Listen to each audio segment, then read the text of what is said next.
Satnam, hello, everybody. Satnam. Satnam, my apologies for being late. I have about 1,000 numbers to press in order to get to. I don't always do it right. So who's here? Suzanne. Hi, Suzanne. How are you? Very good. Very good. How about you? Oh, good. I'm doing well. Thank you. And who else is here? Satnam. Hi, Satnam. How are you? Good. I finally made it today. I'm glad. Yeah. I'm glad. And who else is here? Carol is here. Hi, Carol from Juneau. How are you? Pretty good, thanks. Oh, good, good. And who else is here?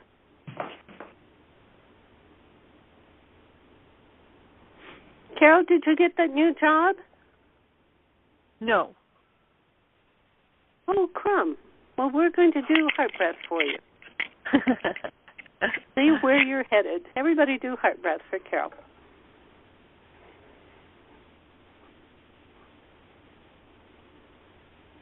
Good. Okay, thanks. Okay, now who else is here?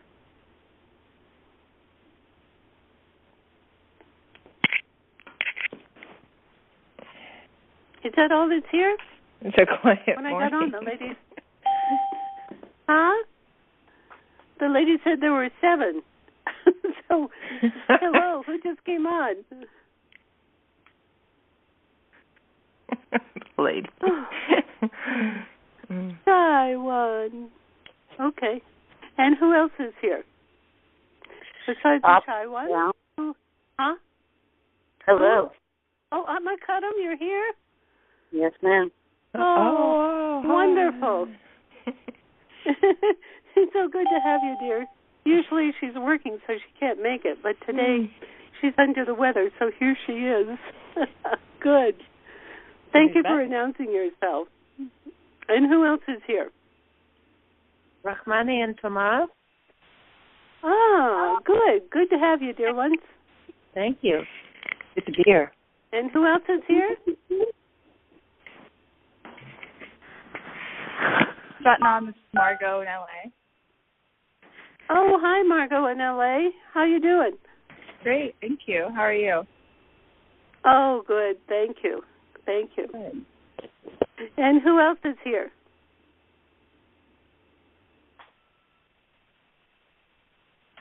Hari Darshan is here.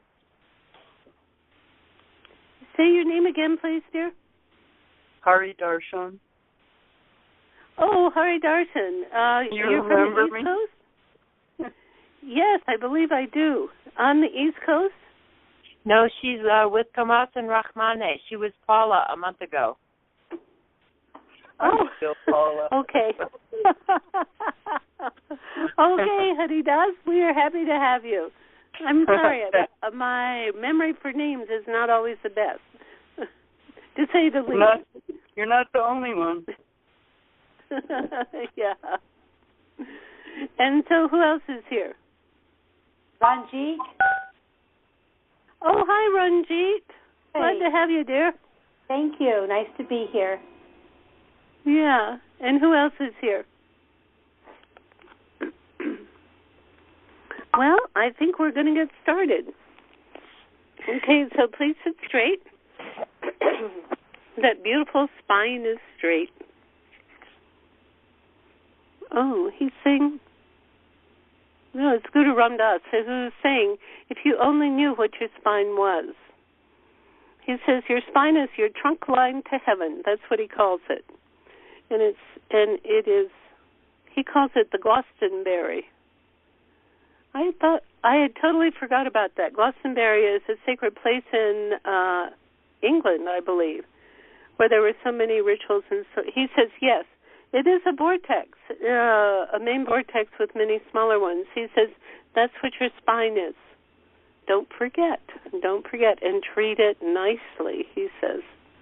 I'm asking, how do you treat your spine nicely? He says, give it exercise. Don't hump it over. Let it sit straight. He says, and let it bring light. A lot of times he says, we just don't let it bring light because we're either afraid of the light or we won't acknowledge when the light is really pumping up, so to speak. So he says, please cherish your spine. Okay, so now we're sitting straight. Thank you, Guru Ram Dass, for that. We appreciate it. Palms are together. Long, deep breathing. Who is this? Did somebody say something? Okay, long, deep breathing. Spine straight, palms together. And relaxing in your third eye point.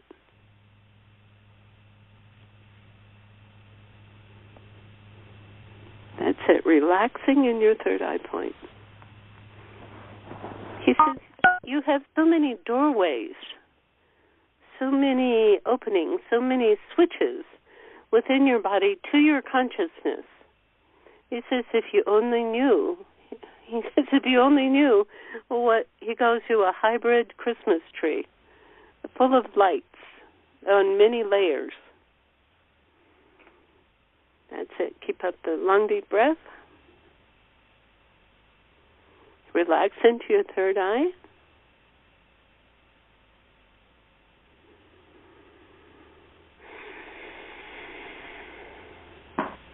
And inhale to begin. Om Namo Gurudev Namo. Join me, please.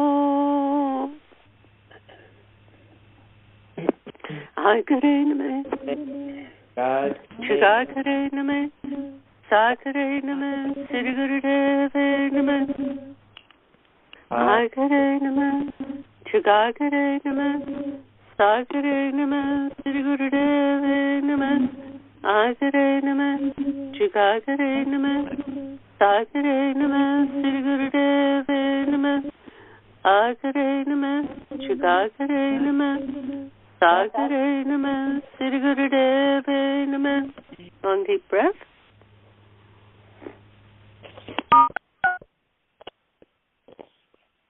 Good. He says your heart and soul are pure. Keep up the breath.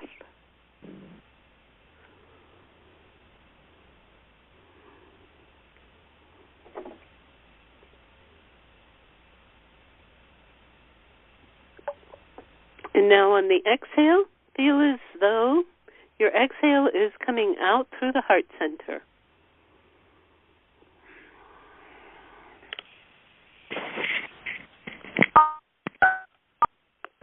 That feeling of air through the heart center is actually healing energy.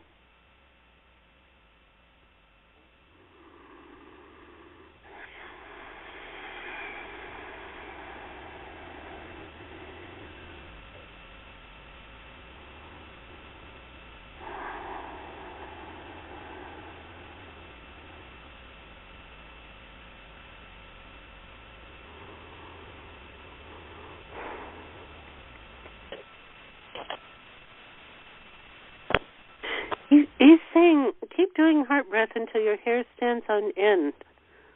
Sir, what do you mean by that? He says your hair, they are energy follicles. He says he is suggesting that this healing energy motivates all areas of you. That is on the physical plane, the energetic plane, the mental, emotional plane. He says, keep doing this heart breath. He says you all take it for granted. You may have great faith in it, but you take it for granted. He says, please keep it up and understand what is happening in your body and all of your systems.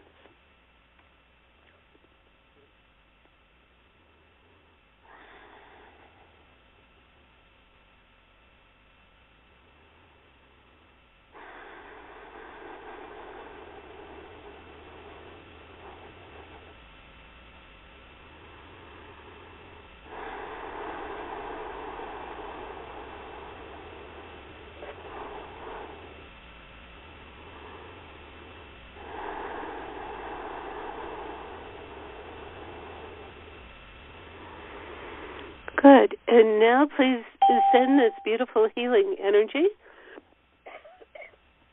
from everybody to everybody, both giving and receiving.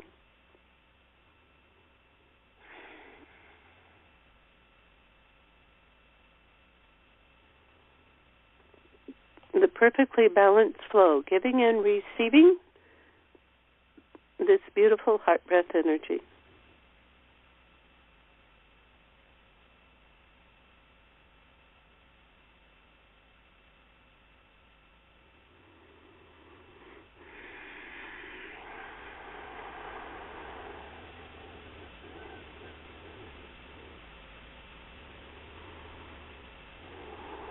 Good. Opening.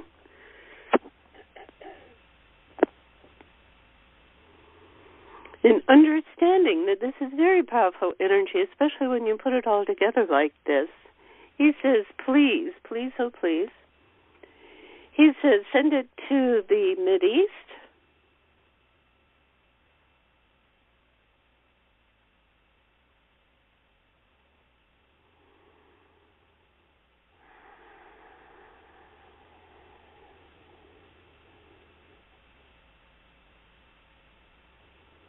He says nobody that has been talking about the Mideast, but there are things going on that really need the power of healing. And he says, of course, please send it to this Congress. Send it to the Congress, and please send it to all constituents and supporters who are not who pull their congressmen away from their sworn duty, which is to uphold the running, the operation of this country.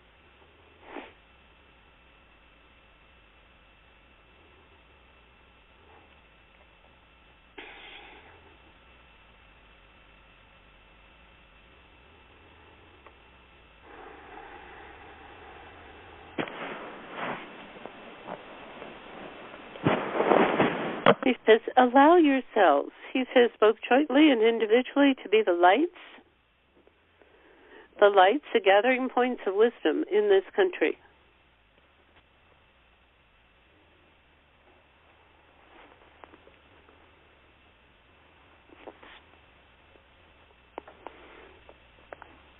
He says also, in this world, allow yourself to be the gathering point of the light. In other words, to be able to acknowledge your ability, or the ability that flows through you, of allowing the universal energies to come through your body. Through your body, and your body is a transformer. Transformer to change the energies that come in from the universal, to move out into what he calls the Earth's atmosphere. In other words, it is this earthly dimension. That's what he's talking about. He says, understand, and he says, if you would please agree that that is who you are and what you are. By the way, this is Guru Ram Dass talking. He says, yes, I will be talking to you for the whole time. He says, we're giving Baba Siri Chand the day off. Of course he's right here. Of course he is. They're both laughing. They're both sniggering,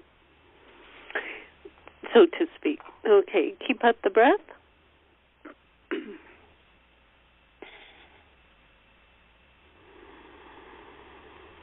Keep up the heart breath. says, in your body, in your consciousness, he says, if you are being unconscious, the flow doesn't come through you.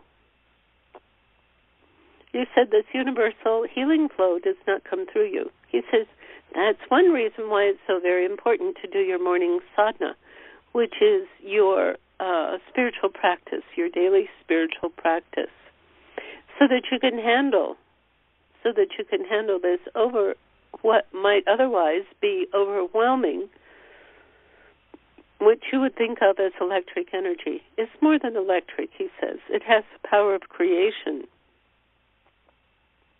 It has the power of transformation. It has the power of excellence, total excellence and workability. He says it has wisdom and it has compassion. Keep up the breath, please. He says you really have to know who you are. He says these are school lessons. This is kindergarten, first grade. He says, you know, in those times when you're very young, you learn the alphabet.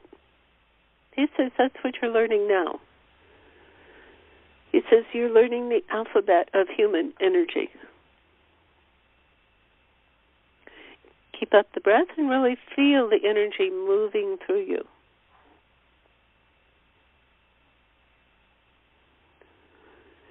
He says, now, what I'm going to say now is not meant to make you feel guilty, feel worried. He says, because we all have our progress.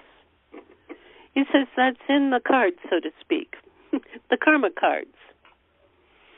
We all have our own rate of speed, and it has been ordained since the beginning of time. So don't worry if you forget to do what I'm about to tell you. He says, but do your best to remember. Do your best to remember. He says in complying to the advice, to the knowledge that all are created equal, he says this equality that you're talking about is actually pure freedom. He says that not everybody tunes into that. No, but not everybody de facto agrees to that. In other words, you agree to that equality or that freedom once you tune into your multidimensional self. In other words, you may think of it as layers of dimensions. That is you. He says, and you also reverberate with dimensions that you are not totally living from and totally manifesting, but your energy, like on a spider web, it reverberates to other dimensions. He says, please remind us of what Guru Nanak said. He said in Japji that there are worlds upon worlds. And even if a wise person were to try to speak them or read them, document them day and night for, I forget how long, for a lifetime, it could never all be explained. He says, so I'm not going to try and explain all of those dimensions, all of those worlds. Just understand that this dimension that you call this everyday reality is contained in time. It is contained in time. Time is an element of creation. Time is not the true reality. He says, but you know that. Keep up the breath, please. He says, and live the time well. He says, your dimension here that you have been born into is also, as you know, a place of space. He says, in reality, he says space is a conceptual agreement. It's a conceptual agreement. It is not ultimate truth, but it is a conceptual agreement. And so I'm asking, well, sir, why did all this come about? Why are we participating in it? Why are we playing the game of it? he's very stern, and he says, because you have agreed to, because you are the God, you are the fingers of the God who have enjoined to create and live this spiritual layer. He says, even though you find so many difficulties facing you from the inside of your own mind, your own body, the pain, from your own psyche, from your own emotions, he says, that does not mean that it's bad. He says there are certain religious avenues that will tell you that there is a difference between good and evil, and that they fight one another, and that you must be afraid of the evil. He says, not so. Not so. He says, though there are those bits and pieces that have more, all bits and pieces have light, he says. All of them have great pulsating, brighter than the sun light as you relax into it. He says, but others, they have membranes that, bless you. Oh my, bless you. That they have, the dark ones, they have membranes that cut off the conception of the light. He says the light's always there, but it is part of the worlds upon worlds. It's what I'm talking about, he says. He says, and you will find that when you are in contact with dark creatures, that frankly all they want is the light. They may have weird ways of going about it, but all they want really is the pure love and the pure light. He says, no, I'm not asking you to fall down and sacrifice yourself to these layers that are not penetrable, or they have cut off their conceptual access to the light. I'm not asking you to do that, he says. He says, because your job is to be the light. He says, now, remember, I said that darkness happens when the concept, he says, you are intelligent beings. You are sharing in the consciousness. Do you understand that? He says, that's the reason why the human life, the human value is what you would call at the top of the tree. He calls it at the top of the tree, meaning what we would ingloriously call the top of the food chain. He says, because you have a consciousness that can share. It can make decisions and it can share in the conceptual acceptance of being totally as that light. Not just in the light, but as the light. Do you understand? He says, please breathe. Use that heart breath. He says you are turning, with a heart breath, you are turning the energies that move and open to the light. Do you see? He says you are operating the current. He says it is analogous to electric current. It is not exactly like that, but it is analogous. So, please move the current of the light. Move your awareness of the light. He says start within your own body. He says to do this, start by closing your eyes so that you can have the attention within. And use this heart breath. Use it. He says, I am actually sitting right there within your heart. He says, do you see me? Do you see me? He says, there's no problem about I am here, I am there. He says, I am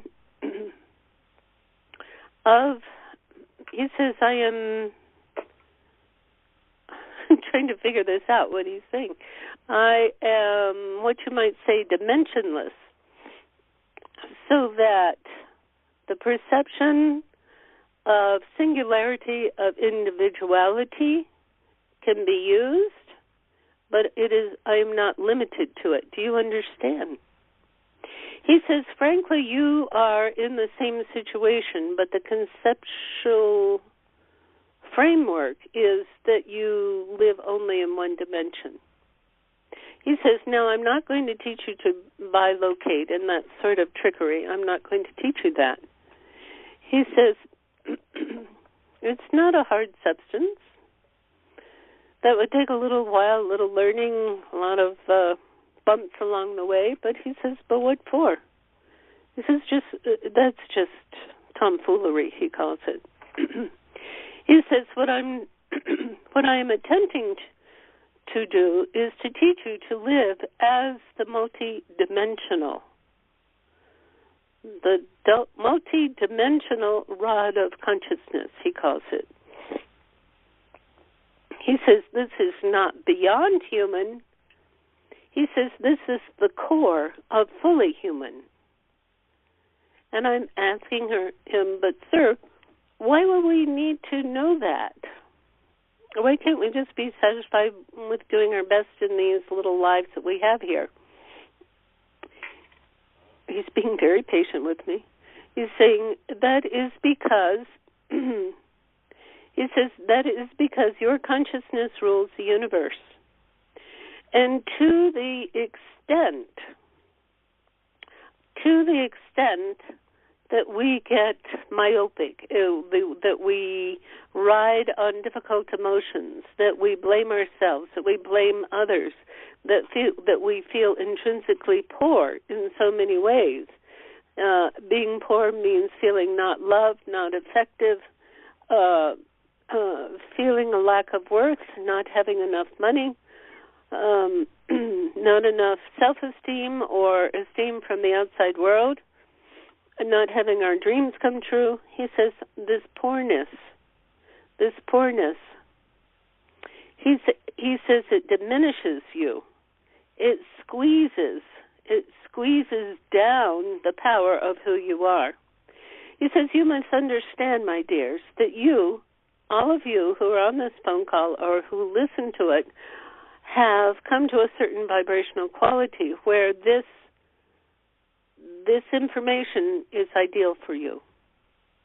He says, I could not give it to a person who is not ready for it. He said, simply by your showing up, you are ready for it. Do you understand? He's saying, he's not telling you to squelch your poorness. He says, he's not asking you to cover it up. He says that would be like those dry ice bombs that have gone off recently. In other words, he would pressurize and then they would explode. And so what? He says it is not the appearance of the light, but it is the practice of the light. He says, I am giving you the practice of the light. He says, now the light, he says you can call it a vibrational frequency, but it is quite beyond that. He says as it steps down the ladder of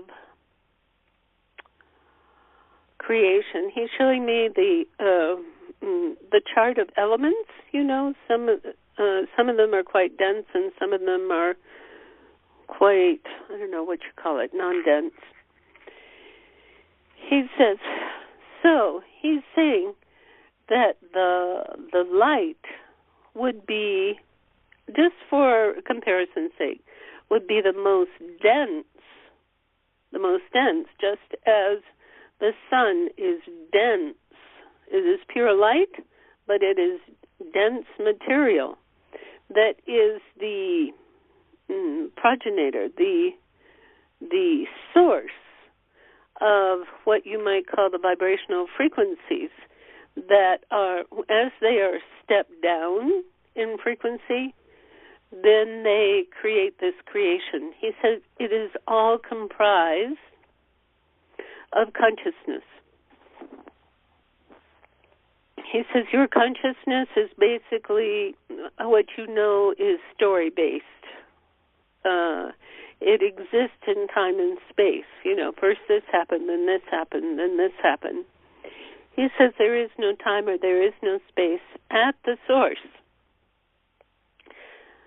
He says, but it comes down, it steps down into and creates, that word is not quite right, is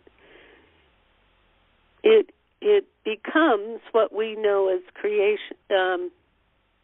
We recognize it as what is creation. You know, the bush over there. You know, your computer sitting there. The ring on your finger. Your very flesh. It is that, and it is all happening in the divine presence. That's what's meant by eternity.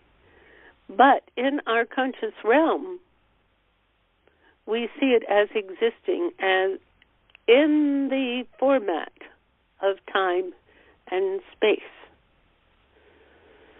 So he says, having said that, he says that's just a glance at the technical side of it. He says, I'm telling you this because I want you to understand that this is not coming from La La Land.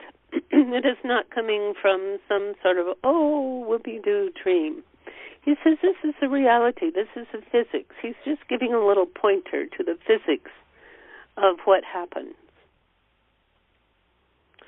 He says, okay, so now you see me at your heart and you are doing heart breath. To give you a little clue, he says, I have a turban and a long beard. He says, and look into my eyes. Look into my eyes, and that is where you will see the whole universal occurring at one time. That is beyond comprehension. Keep up the breath, please. He says, and now please move into my eyes or my consciousness or my love for you. He says, please feel my love for you, which is the essence of creation. We talk about it as light, but the experience of it is love. Pure, unadulterated love. Please feel that within your heart. He says it's there for the joining. Keep up the breath, please.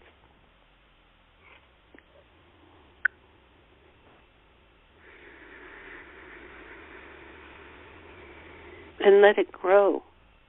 Let the recognition grow. Since we're talking about pure consciousness, you don't have to say, if I do this particular task on the step ladder, no. It says, no, just accept the consciousness. That's all there is. Accept the consciousness that is the pure light, that is the pure love, that the experience is the pure love. He says that is the physicality of the physics.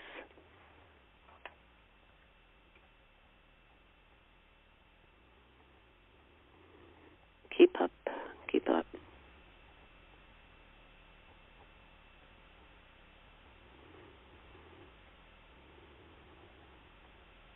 He says, please let it expand.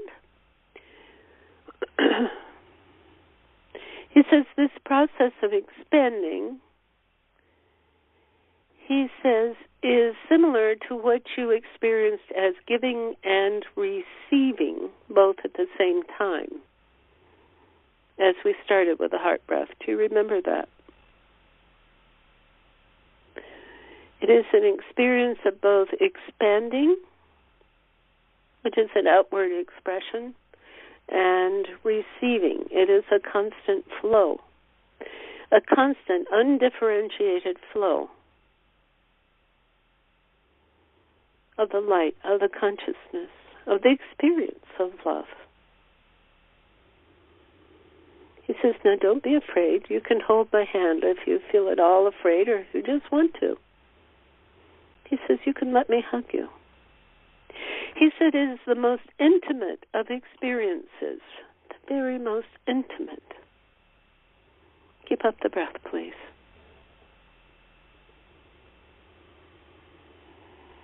and be very calm and very subtle in this experience. This is a purely subtle experience. Meaning that you are experiencing on a more rarefied dimension that you certainly are, your existence is involved in.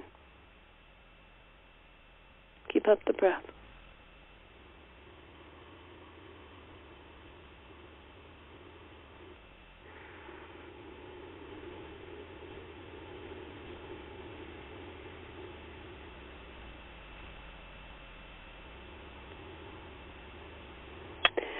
He says, as you do that, he says you may come across what he calls fallacies in your own being, or what you might call flaws, like flaws in a diamond. He says they're not to be judged. He says they were put there for very important reasons in the karmic cycles. Very important. So never feel bad, never squash. Acknowledge them. He says, but now, he says, let all melt in that beauty of consciousness. He says, let the flaws, let the goodwill, let everything melt. Purely surrender into that pure consciousness of light that is experienced as love. It is like melting metal. Keep up the breath.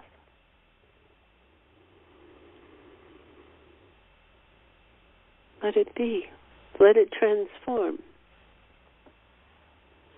Go beyond faith. To be with what is. To be as what is. He says, this is why you are so often called beings of light. You are. Keep up, please.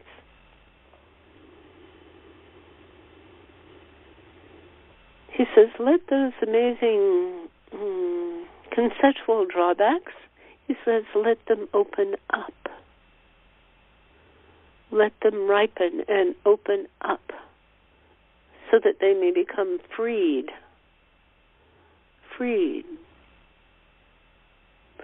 So that they may evolve, so that they may change,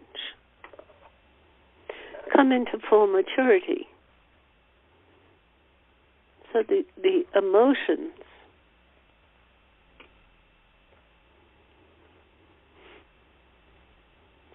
emotions are open to accepting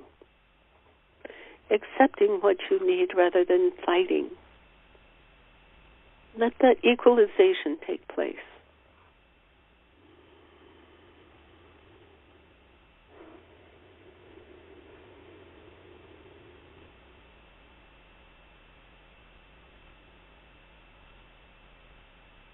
Use your breath, please.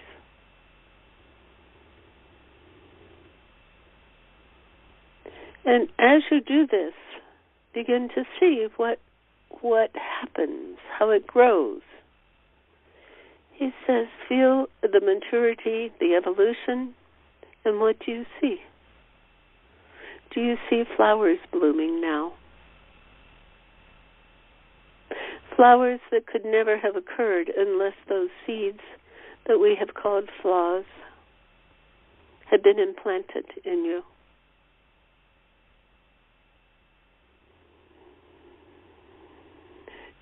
Perhaps you see the gems and the jewels. They appear like crystals, like beautiful, sparkling gems that hold what you might call nuggets of wealth, of what he calls of piety or devotion, nuggets of wisdom, nuggets of pure calmness, groundedness, of pure prosperity. That means prosperity means that you allow this incredible light to be constant within you and for it to be shared with all who care to come in contact with you. He says you don't have to say or do a thing. He says just be the light and let others bathe in it. He says since this light is limitless, there is no need for you to be stingy with the light. Do you understand? No reason to say, oh, this person does not deserve my light. He says that's absurd. What if you owned all the oceans of the world, which is still limited? Would you be stingy with a drop of water, of ocean water? Keep up the breath. He says you are to live in your true being, which is the experience of the light. He says it is the acceptance of the light, acceptance of the pure consciousness of light. He says, now do you remember what I said earlier, that what people call evil is simply a conceptual non-acceptance of the light? Do you remember that? Now, I'm just asking you to be aware of that in your own being, in what you call your own life, so that you may most humbly, most gracefully, simply, without any problem, humbly, devotedly, calmly, accept yourself. Accept that you are a conception of the light.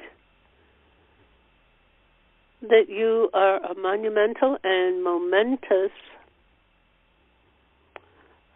column of light.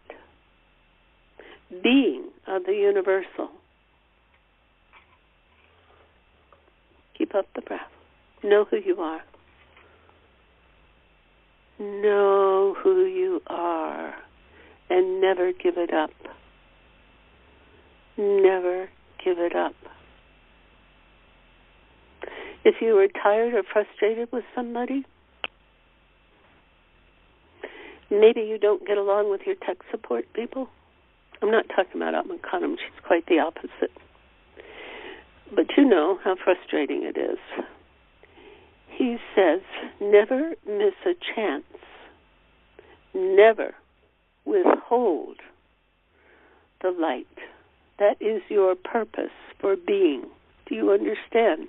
Your purpose for being is to be the transformer, the radiator of the light. It's not something that you push to do. It's something that you allow to flow. You simply allow it to flow. Keep up the breath.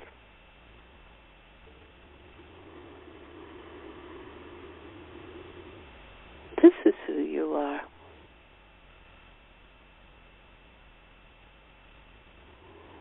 This is who you are.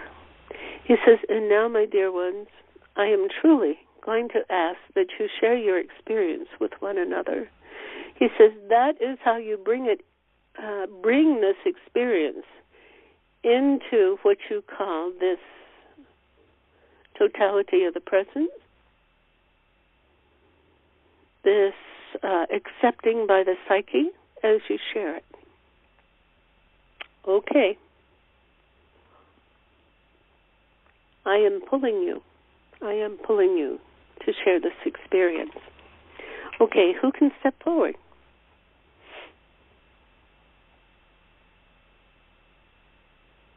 To please share. This is Carol. I'll share. Yes, dear. Thank you. Yeah, you're welcome. So when we're listening to the physics of it all and expanding and receiving light and going through this experience and listening, all of a sudden it occurred to me to add everybody from who's listening and going to be on the tape, add all of those people to this experience of mine. And as soon as I did that, I got a huge increase in everything that was happening inside of myself. Isn't that incredible? Yeah, and I'm not secret. I'm not sure where the impetus to just do that, because it certainly just came out of the blue, as it were, but it was fun to do. But it is the consciousness. You were in the consciousness. You are in the consciousness. Isn't it wonderful? It is wonderful. He says, and would you like to continue to do that? Well, of course. Okay. He says, let's do it. He says, that's how we love to play. Yeah. How wonderful. He says, thank you so much for sharing that truth. Thank you so much.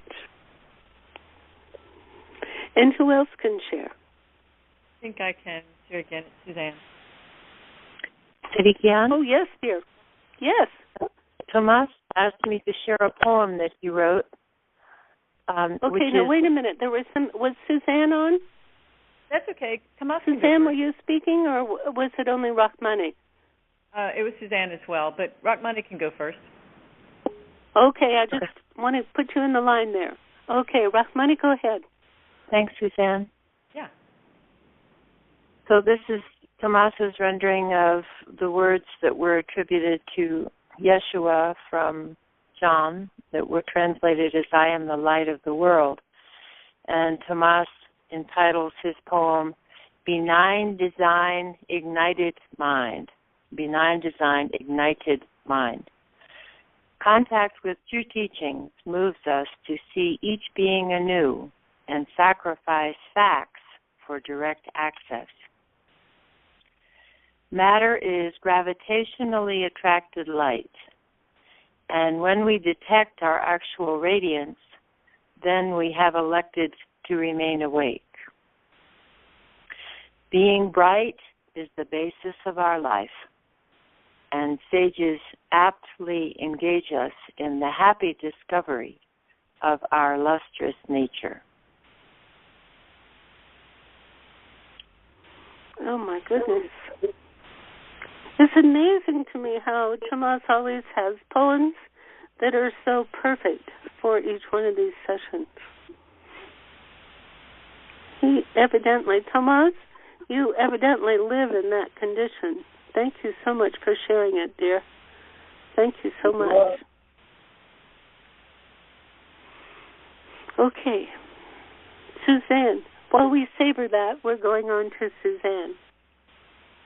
Thank you. Well, mine was very colorful, lots and lots of light, but the realization of the practicality of the use is every day now, where I do realize that the heart breath has to be done. More than I understand it, I just do it. It's not about me. Good. Yeah, and that's right. Or me even knowing if it's working, but I just do it. And so I today is good because it's saying that is the work, and I like it's maybe a practical knowing, or that it is something that's working beyond me, you, or anybody, but it is the work. I like that. Exactly. He says this kind of union goes far beyond what your cultural description of importance is. In other words, it goes beyond what your profession is, what level of achievement you have made as far as letters or politics or recognition in the world. He says,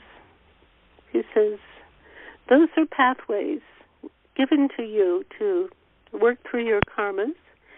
He says, but in fact, the ultimate is this simple, pure experience of the light. And that's what you're talking about with a heart breath, constant heart breath. Humbling, isn't it? Totally. Totally. Thanks, dear, and keep up. Yeah. Keep up. Who else can share?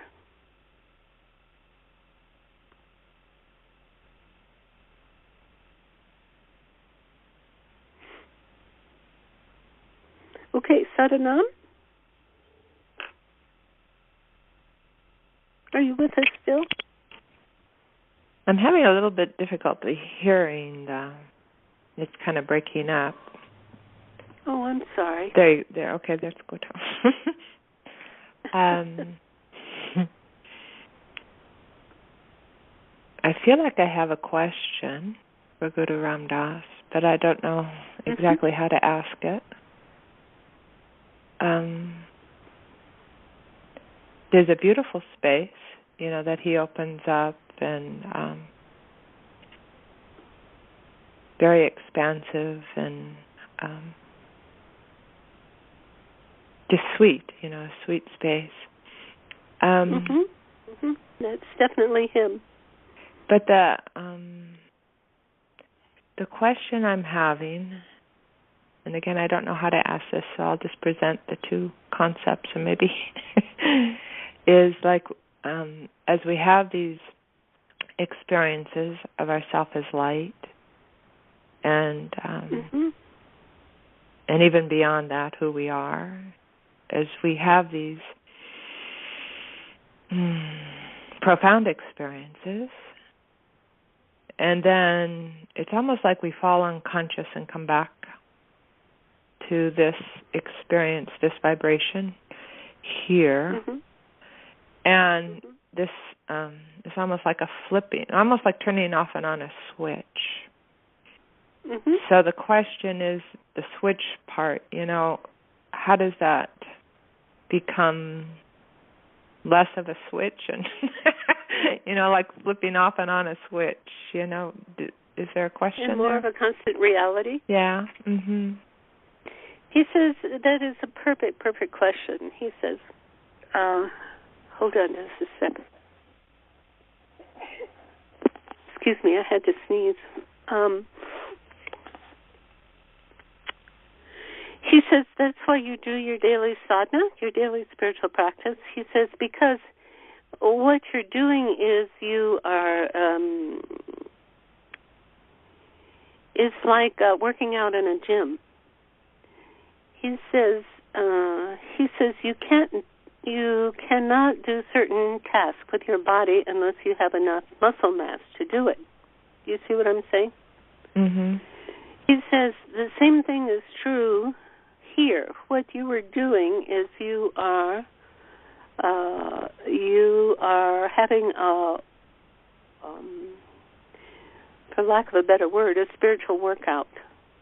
Okay, to be able to increase your, what he calls your vibrational mass, as differentiated from your muscle mass. And he says, as you develop that, as you let go of the things that we experience today as flaws that will keep you, which he says are conceptual, they act as conceptual non-acceptance or non-awareness of the light. He says that's what the path is all about, is to transform those and to build this consciousness mass so that it may easily hold the dimensions of light. He says, so the switch is like leaving the gem. He says, but the object is to keep going and going until finally the gem is you. Does that make sense to you? Yes. But there's almost like an unbelievability about the profound experiences. There's almost like this I mean, while you're having them, they seem good and really, really nice. But when the switch is off or whatever, and you come back more into this dimension, there's almost an unbelievability, or the person, oh gosh.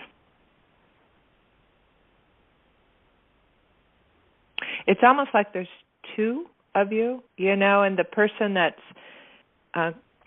seeing and experiencing or remembering the experiences, the profound experiences, that's where the unbelievability sits of like, did that really happen? Is this...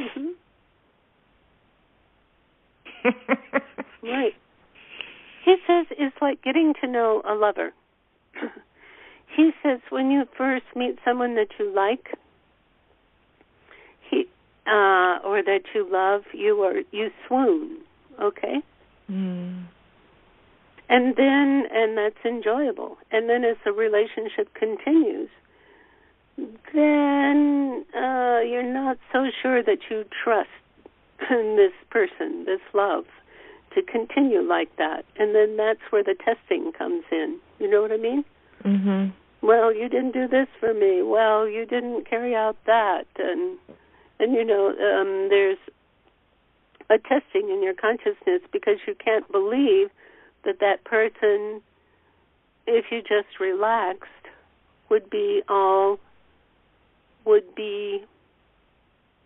the beauty of the light and love that you crave. Do you understand? Mm-hmm. I think it can go a step further. For me, the memory trick will be, did I get that right? Did I remember that right? Or did I fill in blanks? Did I step away? Mm-hmm.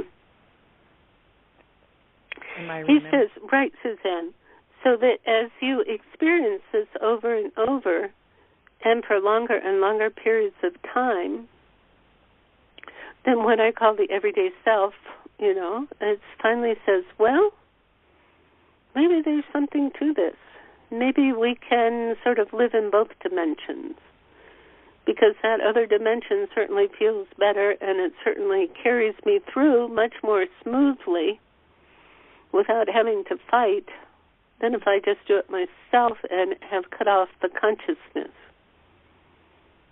Yes. You remember he talked about the perception of darkness is simply keeping the shades down in our consciousness. You understand? Yes. So this is what our evolution is about.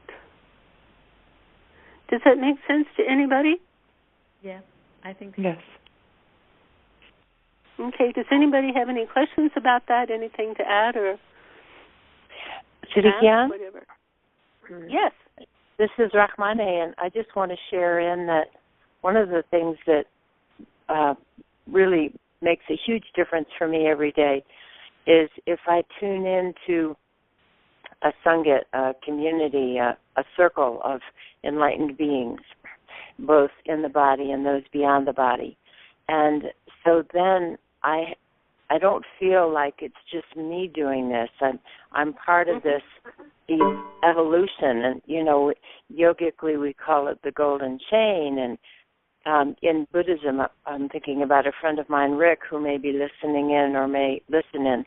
And in Buddhism, there's the Dharma and there's the Sangha, and there's the Buddha. So there's the embodiment of the enlightened mind, like Guru Ramdas, and then there's a community of both those descendants that are coming along that are enlightened and are going to be, finding coziness in what we put out for them, and those that have gone before and those right now that are doing the work. And that's huge for me in feeling that I can go out into the world not alone, but with this whole tribe of co-arising souls, because that makes it real.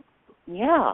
Otherwise, if I go out into the street, I feel so alone because no one else on the street at that moment may appear to me to be vibing it. But if I'm bringing my whole community of co-arising souls, then there's a real strength. Right, and I believe that's what Carol was talking about when she tuned into everybody on the call and everybody who would listen. It really upped the voltage, didn't it, Carol?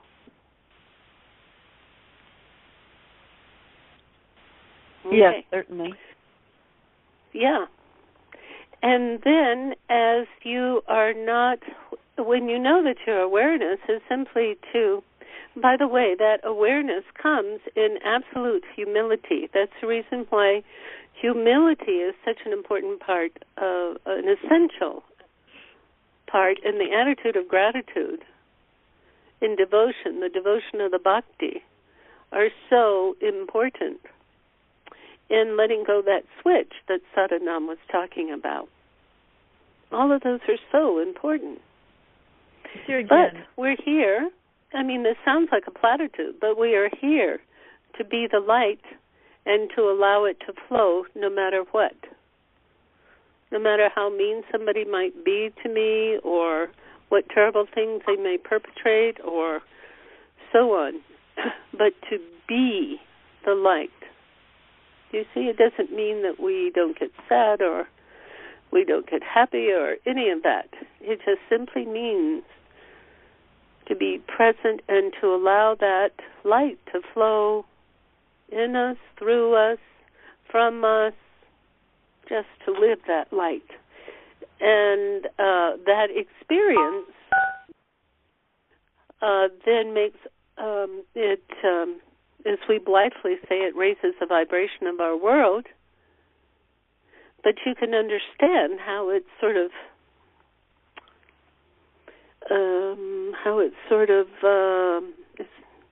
the only word that comes up is catching. But you know that when you do heart breath for someone, you know how they change. Okay? It's because then they can have the experience of this light from this human dimension that is tuned into the greater dimension. And of course, all those differences are only conceptual differences. But when you live in the truth is the participation in that flowing of light. That's it. Of course, it brings with it wisdom and awareness and so on. Does that make sense to you all? Yeah, Sir, again, when we talked maybe 2 weeks ago, and this is Suzanne, I was going to, felt like I should be talking to these doctors I told you about. I did go up an hour after sometime after I spoke to you all, and I told you I was nervous about it. And what I'm telling you is because it's mirroring what you're saying, and it is learning how to do it, because I didn't want to do it. And when I walked in when I saw the doctor said, we owe you an apology. And oh my gosh. And then she said, we think you have something to teach us. And I knew that. The doctor said that? You have something to teach us? Yep. And I knew it was this stuff, not me, just way bigger. That's right. You're the carrier. But then that's it. And then you say, I thought, oh, Lord, please step away, make sure, just let it go. It is humbling. Oh, that's so wonderful. Yeah, and maybe it's the difference between, allowing that to come out causes I don't know how you word it. So you could get into arguments or you can get past them. You can grow beyond a misconception or a misunderstanding, or you can draw a wall. But if you open that channel, then it makes things grow. There's an understanding or a Band-Aid or a healing. That's right. God bless you, dear, and that's what the life is about. Yeah. Good. Well, thank you so much. And thank you, everyone. What a joy to be with everyone and with Guru Ram Dass. And we have gone over time, but I thought the discussion was too important to stop. So God bless all of you beautiful rays suns of light. And we'll talk next week. Thank you. So please sit straight, palms together, and sing again. Sing it to one another and receive it from one another. Okay, inhale. May the long time sun shine upon you. Join me. All love surround you, and the pure light within you guide your way on, guide your way on, guide your way on. Inhale.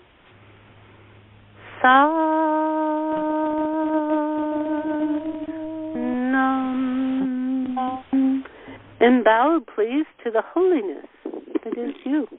It's not outside of you. It is you. Acknowledge it, love it, be it. Sat Nam. Bye-bye. Thank you.